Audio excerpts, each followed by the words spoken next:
جی sorry میں نے آپ کی بات روکی تھی، اب اپنی بات پوری کر لیں.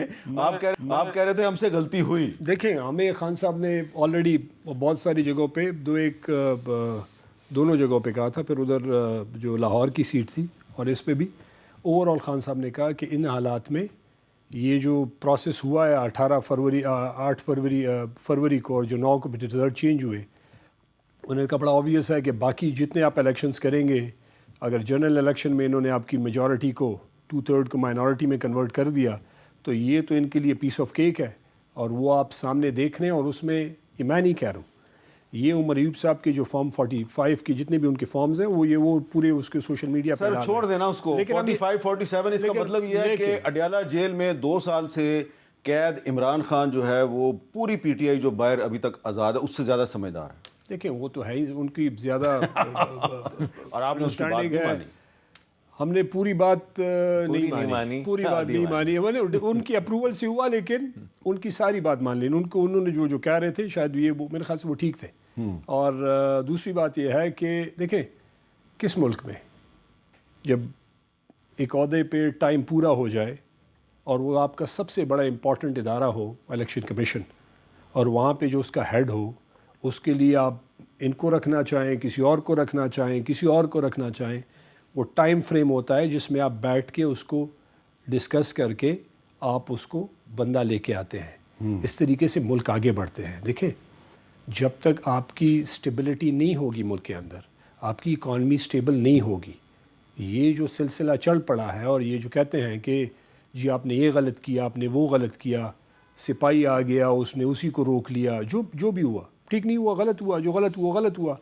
لیکن ایک غلط، دو غلط، یہ 2 غلط جمع کر کے اس کو آپ at the end of the day ایک اور اس کو ٹھیک نہیں ثابت کر سکتے.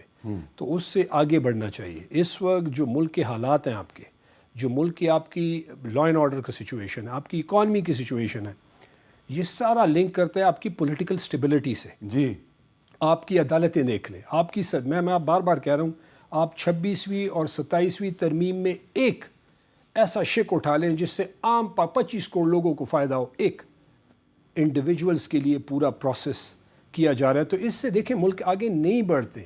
جب آپ چاہتے ہیں کہ ملک پیروں پہ کھڑا ہو جائے، آپ کی ساری کمپنیز باہر جا رہی ہیں، آپ کی ساری لوگ انویسٹمنٹ باہر جا رہی ہے، آپ 1 روپے پچھلے 3-4 سال میں ملک میں نہیں لے کے آئے، آپ پی آئی اے کو اچھا جی. لیکن نواز شریف صاحب آپ سے اتفاق نہیں کرتے. جی نواز شریف صاحب کیا کہتے ہیں ذرا سنوائیں. جی 1.5 سال میں ماشاءاللہ ایک عوامی خدمت کا ایک ریکارڈ قائم کیا ہے، اکانومی کو گڑھے سے پھر باہر نکالا ہے، اور یہ کہتے ہیں پاکستان ٹیک آف پوزیشن پہ آ گیا، ٹیک آف کر چکا ہے اللہ کے فضل سے، اڑان بھر چکا ہے پاکستان ماشاءاللہ.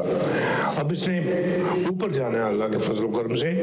جی پاکستان ٹیک آف کر چکا ہے، وہ اوپر جائے گا. یہ آپ کدھر بیٹھے ہوئے ہیں؟ پشتو میں ایک کہاوت ہے، وہ کہتے تمات میاں ہوا ہے زبر تمولا ہے. آپ مجھے میاں کہیں، میں آپ کو مولوی کہوں. ایک پشتو کی کہاوت اردو میں ایکسپلین کرنا اس کو میرے لیے شاید مشکل ہوگا.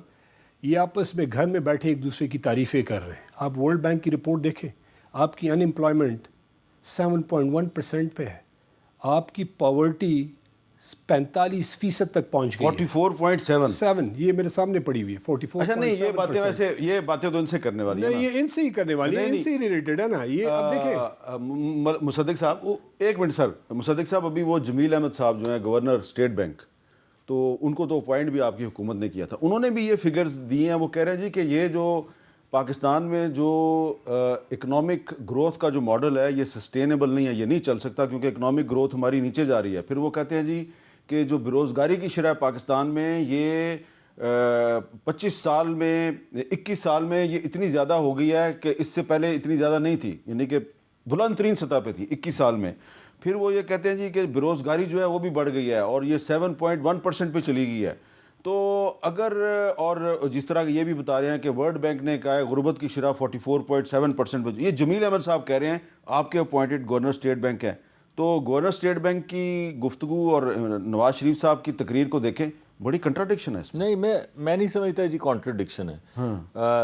میں جب یہ ہم ان کی حکومت کے بعد جب آئے تھے تو تقریباً شرطیں لگی ہوئی تھی کہ ملک کب بینکرپٹ ہوگا. آپ کو یاد ہوگا ہمیں کسی جگہ پہ امپورٹ کے اوپر بریک لگا رہے ہیں, کسی جگہ کے اوپر پیسہ روک رہے ہیں, کسی جگہ پہ ڈالر کا انخلا نہیں ہونے دے رہے. یعنی سچویشن یہ تھی کہ ایک ایسی کمپنی, وہ امریکہ میں ہوتا ہے نا کہ وہ ریسیورز کو دے دیتے ہیں کمپنی جب آخر میں وہ بینکرپٹ ہو جائے, جب وہاں پہ چلانے والے اس کو چلا نہ پائیں اور وہ بینکرپٹ ہو جائے تو اس کو ریسیورز کے حوالے کر دیا جاتا ہے. جب ہم یہاں پر آئے تو اس وقت ملک تقریباً ریسیورز کے پاس پڑا ہوا تھا, یہ حالت تھی. اب وہاں پہ جو اس وقت مہنگائی کی شرح آپ کو یاد ہوگی, کچھ سال پہلے تک 40% کھانے پینے کی اشیاء کے اندر مہنگائی کی شرح چل رہی تھی, اب وہ 2-3-4% پہ آ چکی ہے. بعض جگہوں پہ بعض کوارٹرز کے اندر منفی پہ گئی.